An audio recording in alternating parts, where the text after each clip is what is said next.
how to fix PayPal account temporarily limited. You want to sign into your PayPal account, then click on help here at the top.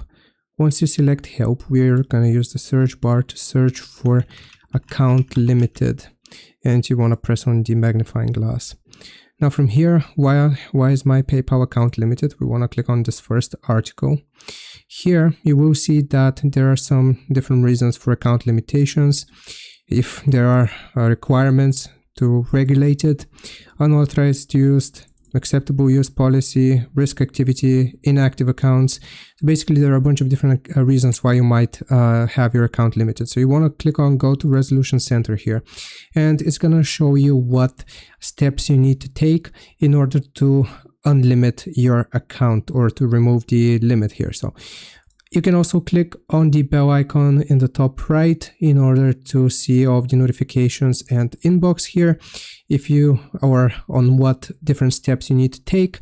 And basically, once you complete the different steps, so for example, if your account is not verified, you might need to verify it. So provide proof of address, ID, so on and so forth. And once you complete the steps shown in this screen, then you will have your PayPal account unlimited. I hope this answers your question. Leave a like and subscribe, and I'll see you next time.